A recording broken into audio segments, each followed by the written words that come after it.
Hello नमस्कार दोस्तों, स्वागत है आप लोग सभी को अपने YouTube channel bright future live platform में।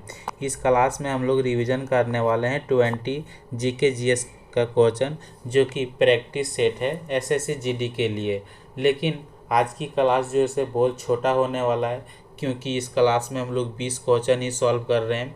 लेकिन कल की क्लास जो होगा सो महा मैराथन के नाम से होगा, जिसमें से एग्ज़ाम ओरिएंटेड क्वेश्चन छाँट छाँट के लाए हैं, जो कि एग्ज़ाम में पूछा जाता है और उसके रिलेट से पूछा जाएगा।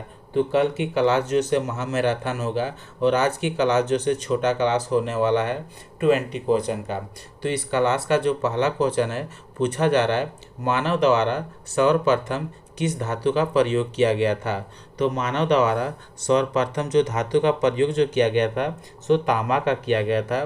तो जिसका आंसर ऑप्शन नंबर बी के साथ जा रहा है, तो बिल्कुल सही है। तो क्वेश्चन पूछा जाता है मानव द्वारा सर्वप्रथम किस धातु का प्रयोग किया गया था, तो तांबा का प्रयोग किया गया था।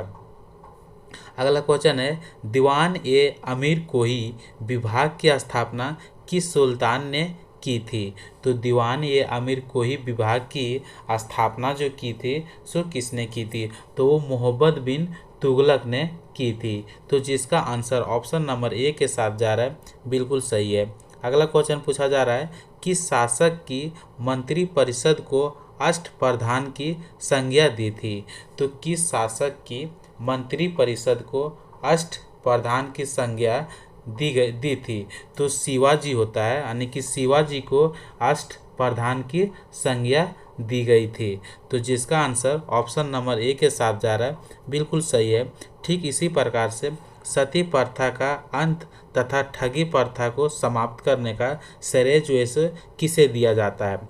तो सती प्रथा का अंत और ठगी प्रथा का समाप्त तो किसने किया था, तो लॉर्ड विलियम बेंटिंग ने सती प्रथा का अंत किया था और ठगी प्रथा को समाप्त किया गया था।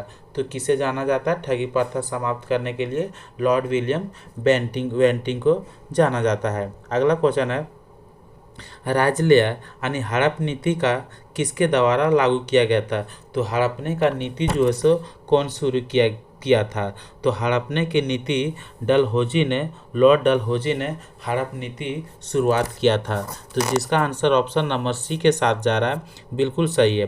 अगला क्वेश्चन है मुद्रा राक्षस जो से नामक एक प्रकार से पुस्तक है, उसका लेखक जो से कौन है। तो इसका लेखक जो पूछे तो विशाख दत्त जो है सो मुद्रा राक्षस नामक पुस्तक का लेखक है। तो जिसका आंसर ऑप्शन नंबर ए के साथ जा रहा है, बिल्कुल सही है।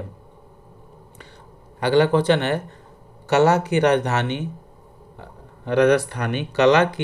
राजस्थानी और पहाड़ी शैलियाँ किसके लिए प्रसिद्ध है।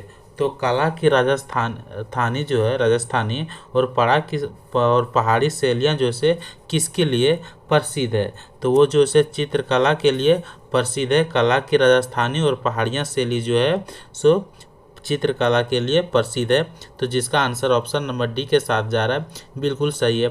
अगला क्वेश्चन है संसद और राज्य विधानसभा की विधायी अतिरेक की जांच डैश के जरिए की जाती है। तो संसद और राज्य विधानसभा की विधायिक अतिरिक्त की जांच जो की जाती है सो किसके द्वारा की जाती है, तो न्यायिक समीक्षा के द्वारा संसद और राज्य विधानसभा विधायिकी अतिरेक की जांच किया जाता है।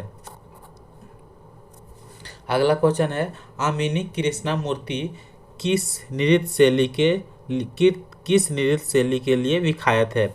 तो आमिनी कृष्णमूर्ति जो है सो किस शैली के लिए विख्यात है। तो जिसका आंसर जो जा रहा है ऑप्शन नंबर सी के साथ जा रहा है, बिल्कुल सही है।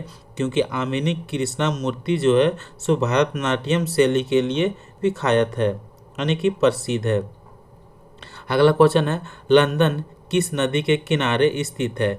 तो लंदन टेम्स नदी के किनारे स्थित है। तो जिसका आंसर ऑप्शन नंबर बी के साथ जा रहा है, बिल्कुल सही है। अगला क्वेश्चन है पृथ्वी के अतिरिक्त किस ग्रह पर वायुमंडल पाया जाता है। तो पृथ्वी के अतिरिक्त मंगल ग्रह पर वायुमंडल पाया जाता है।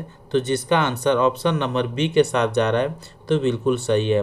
नीला ग्रह के नाम से किसे जाना जाता है? तो नीला ग्रह के नाम से उसे जाना जाता है जहाँ पे मानव रहता है, तो पृथ्वी को नीला ग्रह के नाम से जाना जाता है। अगला क्वेश्चन है, भारतीय रिजर्व बैंक का राष्ट्रीयकरण किया गया था। तो भारतीय रिजर्व बैंक का राष्ट्रीयकरण जो किया गया था 1949 में किया गया था, तो जिसका आंसर ऑप्शन नंबर सी के साथ होगा, बिल्कुल सही होगा।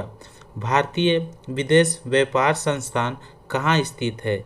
तो भारतीय विदेश व्यापार संस्थान जो है सो नई दिल्ली में स्थित है, तो जिसका आंसर ऑप्शन नंबर ए के साथ जा रहा है, बिल्कुल सही है।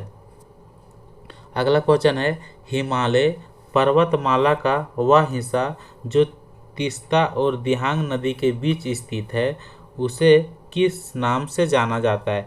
तो असम हिमालय के नाम से जाना जाता है, तो जिसका आंसर ऑप्शन नंबर ए के साथ जा रहा है, बिल्कुल सही है। अगला क्वेश्चन है, भारत में कार्यपालिका का अध्यक्ष कौन होता है? तो भारत में कार्यपालिका का अध्यक्ष राष्ट्रपति होता है, तो जिसका आंसर ऑप्शन नंबर ए के साथ जा रहा है, बिल्कुल सही है। अगला क्वेश्चन है, भारतीय संघ की शक्ति किस में निहित है? तो भारतीय संघ की शक्ति जो निहित है सो संसद में निहित है, तो जिसका आंसर ऑप्शन नंबर ए के साथ जा रहा है, बिल्कुल सही है। अगला क्वेश्चन है 13। अगला क्वेश्चन कौन सी है?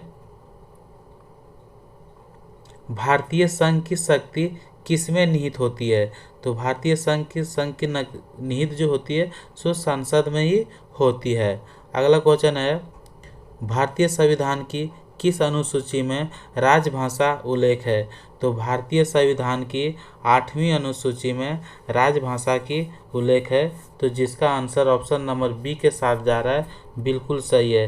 तो इस प्रकार से हम लोग 20 क्वेश्चन कंप्लीट किए, लेकिन कल की क्लास में आप लोग को तैयार रहना है, क्योंकि कल की क्लास जो है महामैराथन होने वाला है। कंप्लीट जीके जीएस का निचोड़ रिवीजन करेंगे।